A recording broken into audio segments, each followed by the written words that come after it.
Okay. मैं मध्य प्रदेश से belong करती हूँ। मैं यहाँ पर हैदराबाद में मैं जून में मैं यहाँ पर जॉब के सिलसिले में आई थी। मैं यहाँ पर सॉफ्टवेयर में जॉब करती थी यहाँ पर।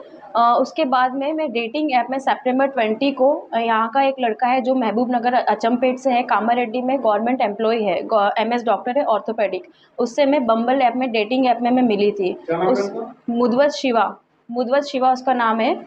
जब हम लोग मिले थे तो उसने मुझे बताया था कि he is 26 year old, he is ब्राह्मण फैमिली, ही इज़ फ्रॉम ब्राह्मण family and he is from Maharashtra and he is single, he is unmarried. After 15 days 20 days I told my family that हाँ मैंने मम्मी को call करके बोला mummy ये लड़का है, क्योंकि मेरी फैमिली में कोई बाउंडेशंस नहीं थी।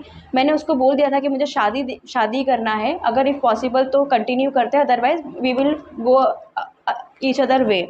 उसके बाद में उसने मुझे बोला कि नहीं मैं करूँगा शादी। उसके बाद में मेरा एग्ज़ाम थी, लॉ एग्ज़ाम थी, तो मैंने जॉब छोड़ दिया था। तो उसने मुझे बोला कि तेरा ऑनलाइन एग्ज़ाम है तो तू मेरे रूम में आके, जो कामारेड्डी में वो रूम में रहता था, अकेले रहता था, तो वहाँ आकर तू एग्ज़ाम लिख ले। मैंने कहा ठीक है। मैं उसके पास गई, मैं उसके रूम में रहने लगी, तो वहाँ पर मुझे वॉल पे उसके उसके और उसकी बीवी के फ़ोटोज़ लगे हुए थे। तो मुझे नहीं पता था, मैंने उससे पूछा ये लड़की कौन है? तो उसने मुझे बोला कि ये मेरी सिस्टर है। उसके बाद में मुझे कुछ डाउट नहीं गया। आफ्टर 15 डेज़ 20 डेज़ आफ्टर मुझे उसका वेडिंग कार्ड मिला। मैंने उससे पूछा कि ये कौन है? ये तेरी शादी का कार्ड है? तो मुझे बोला कि हाँ मैं मैरिड हूँ, और उसने मुझे स्टोरी सुनाई कि मेरा फ़ोर्सफुली शादी हुई थी, बट डाइवोर्स के लिए मैं ऑलरेडी अप्लाई कर दिया हूँ और 3-4 मंथ्स में डाइवोर्स हो जाता। फिर उस 5 डेज़ बाद मुझे पता लगा कि उसका एक 6 साल का बच्चा भी है, लेकिन मैंने इतना नहीं किया कि ऑलरेडी वो डाइवोर्स के लिए अप्लाई कर चुका था। फिर हम लोगों में थोड़ी-थोड़ी लड़ाइयाँ होती थी, बट हम लोग सॉर्ट आउट कर लेते थे। उसके बाद 15 डेज़ बाद मुझे पता लगा कि उसका एक 4 महीने का और बच्चा है, जिसके बाद मैंने उसको बोला कि अब मुझे तेरे साथ नहीं रहना है, अब मुझे जाना है अपने घर, मैं नहीं रहूँगी यहाँ पर। तो उसके बाद उसका टॉर्चर चालू हुआ, वो मुझे रूम में लॉक करके रखने लगा, एनेस्थीसिया इंजेक्शन देने लगा, ड्रग्स देने लगा, पता नहीं कौन-कौन से मेडिसिन्स ज़बरदस्ती फ़ोर्सफुली गला दबा के, मुँह प्रेस करके, मुँह में पानी डाल के दवाइयाँ देने लगा। जब बहुत लास्ट टाइम में जब उसने मुझे बहुत फ़ोर्सफुली मेडिसिन दे रहा था, मैं कॉन्शियस थी, तो मैंने उसको मार-पीट करके, हंगामा करके बहुत आवाज़ें की, तो नीचे ओनर ने सुन लिया था। ओनर ने सुना तो उसने वहाँ से निकालने के लिए कहा कि तुम यहाँ से खाली करके जाओ। मैं उस टाइम पे मैं बिल्कुल चलने की हालत में भी नहीं थी। उसने मुझे सुचित्रा पे हॉस्टल पे मुझे शिफ्ट कराया। हॉस्टल पे शिफ्ट कराने के बाद में जब मैं उसको इग्नोर करने लगी, तो उसकी एक और स्टोरी चालू हुई कि मुझे डोनेशन के लिए, मेरा जॉब के लिए, पोस्टिंग के लिए मुझे डोनेशन देना है, ये सब करना है। तो उसने मुझसे ऐसे करके मुझसे 1 लाख रुपए और मेरी ज्वेलरी ले ली। उसके बाद में मैं अपने घर गई, मैंने उसको पैसों के लिए बोला कि मुझे पैसे चाहिए, तो उसने मुझे बुला के उसने मुझे रामायण पेट से हाईवे पे मेडचल टोल नाके तक उसने मुझे बहुत मारा। उसके बाद में मेरा फ़ोन तोड़ दिया ताकि मेरे सारे प्रूफ मिट जाए, और मुझे छोड़ दिया। वहाँ से मैं अपना अकेले अपनी सिस्टर के पास जो भोपाल में रहती है वहाँ चली गई। वहाँ जाने के बाद रिकवर होने के बाद में मैं वापस यहाँ हैदराबाद आई। हैदराबाद आने के बाद में मैंने उसको राय दुर्गम पीएस में 0 एफआईआर करके कंप्लेंट फ़ाइल की। कंप्लेंट फ़ाइल करने के बाद में 23 मार्च को वो जेल चला गया। जेल जाने के बाद 20 दिन में वो जेल से बाहर आ गया। बाहर आने के बाद में उसका जीजा, जिसका नाम राजेश है, वो मेरे को थ्रेटन करता है। मुझे बोलता है कि अब तो मेरा साला जेल से बाहर आ गया है, अब जो करना है कर ले, और अकेले मुझे ले जाके बोलता है कि हम लोग बंजारे वाले हैं, तुझे पता नहीं है हम लोग कितना तेरे ऊपर केस कर सकते हैं, हम लोग उल्टा केस करेंगे, ये नहीं तो हम लोग तेरा मर्डर करवा देंगे, तू यहाँ पर अकेली है, तेरा कोई कुछ नहीं, हमारा कोई कुछ नहीं कर सकता, हम लोग तेरा मर्डर करवा देंगे।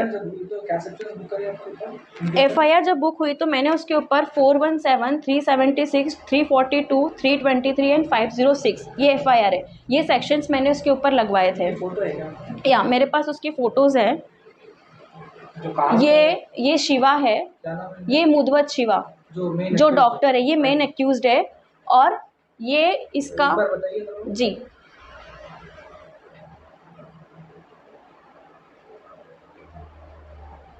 ही is the main accused. Okay. And उसके बाद बेल से बाहर आने के बाद जो मुझे धमकी दिया, ब्लैकमेल किया, ये उसका जीजा है राजेश। ये भी डॉक्टर है, ये अचमपेट में डॉक्टर है, गवर्नमेंट एम्प्लॉय है। ये मुझे थ्रेटन किया। उसके बाद में जहाँ पर ये काम करता है उस हॉस्पिटल में 15 लोग भर के आए थे, और मुझे इसकी वाइफ जिसका नाम नवीना है, वो मुझे मारने के लिए ढूंढ रही थी कामारेड्डी में कि कहाँ पर है वो लड़की, उसके बाल पकड़ के उसका रोड में जुलूस निकाल के उसको मैं बहुत मारूंगी। तो उसके हॉस्पिटल वालों ने मुझे सेफली अपना प्रोटेक्शन के साथ में मुझे अपना सेफली रखा कि ताकि इस लड़की को कुछ प्रॉब्लम ना हो। उसके बाद में मैंने कंप्लेंट फाइल किया कामारेड्डी पीएस में। उसका जो फादर है वो मेरे पापा वहाँ पे एमपी में कॉल करके बोलते हैं हम लोग एसटी वाले हैं, हम लोग उल्टा केस डालेंगे, चीटिंग केस डालेंगे तुम लोगों के ऊपर। और ये शिवा, मुदवत शिवा, राजेश और उसकी वाइफ, ये तीनों कामारेड्डी पीएस में मेरे अगेंस्ट कंप्लेंट भी फाइल करने गए, चीटिंग का कंप्लेंट उल्टा। लेकिन पीएस वालों ने इनकी कंप्लेंट ली नहीं, क्योंकि मेरा केस जेन्युइन है, मुझे पता ही नहीं था कि वो मैरिड है, उन्होंने नहीं लिया। इसकी एक फ्रेंड है, एडवोकेट फ्रेंड है, वो और इसका फादर मिलके मेरे पापा को कॉल करके उल्टा ब्लैकमेल कर रहे हैं कि पूरा खानदान तुम्हारा अंदर चला जाएगा, हम लोग एसटी वाले, हमको अलग से प्रोविज़न मिलता है। और ये वहाँ पे एमपी में ये लोग ज़बरदस्ती, ये लोग वहाँ पर कुछ ना कुछ पॉलिटिकल सपोर्ट लगा के मेरी फैमिली में, मेरे घर में 4-4 अननोन लोग भेज रहे हैं। वहाँ पर किसी को पर्सनली किसी को इन्होंने हायर कर रखा है, मेरी मम्मी को, मेरे पापा को कॉल करके ये लोग केस कॉम्प्रोमाइज़ के लिए धमकी दे रहे हैं। इसलिए मैं अब यहाँ पर मैं चाहती हूँ कि इसका बेल कैंसिलेशन हो जाए और उसको वापस से जेल जाए, ताकि वो मुझे फिर से थ्रेटन ना करे। और मैं ये चाहती हूँ कि उसका जो लाइसेंस है वो कैंसिल कर दिया जाए, इसकी डिग्री कैंसिल कर दिया जाए, क्योंकि ये शो ऑफ करके कि ये डॉक्टर है, ये यहाँ पे बच्चों को फंसाता है, ये ट्रैप करता है कि कोई लड़की बाहर से आ रही है मैं उसको ट्रैप करूँ, क्योंकि उसके लिए ईजी हो जाता है उन लड़कियों को इन्फ्लुएंस करना। इसलिए मैं चाहती हूँ, मेरी तेलंगाना गवर्नमेंट से अपील है कि उसका लाइसेंस, उसकी डिग्री सब कैंसिल कर दी जाए। अभी प्राइवेट हॉस्पिटल, कौन से हॉस्पिटल में काम करता है? प्राइवेट हॉस्पिटल में, ये लाइफ हॉस्पिटल में काम करता है, और कामारेड्डी टाउन डिस्ट्रिक्ट जो हॉस्पिटल है वहाँ पर ये काम करता है एज ए ऑर्थोपेडिक। मैं यहाँ पर तेलंगाना में रह रही हूँ क्योंकि उसको फिर से बेल कैंसिल हो जाए और उसको जेल हो, इसलिए मैं इस सिलसिले में यहाँ पर हूँ। तो ये लोग चाह रहे हैं, इसके जो पर्सनल एडवोकेट है, इसकी फ्रेंड है, ये लोग मेरे फैमिली वालों को थ्रेटन कर रहे हैं कि इसको यहाँ से लेके जाओ, ये मुझे यहाँ पर रहने नहीं दे रहे, अदरवाइज़ ये बोलते हैं कि you will see your and. तो इसलिए मैं आप लोगों से अपील कर रही हूँ, government of Telangana, DGP sir, home minister, मैं आप लोगों से अपील कर रही हूँ कि इसके ऊपर जल्द से जल्द एक्शन लिया जाए, क्योंकि मेरी फैमिली भी जो एमपी में है उन लोगों को भी अपनी जान का खतरा है। मेरे 2 भाई हैं जो कॉलेज जाते हैं, अकेले आना जाना करते हैं, उन लोगों को भी खतरा है।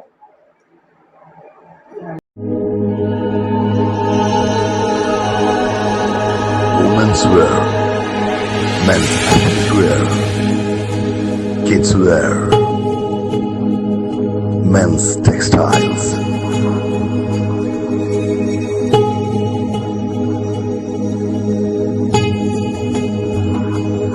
Nikhat, Mehdipatnam, Patragati, Tori Chowki, Hyderabad.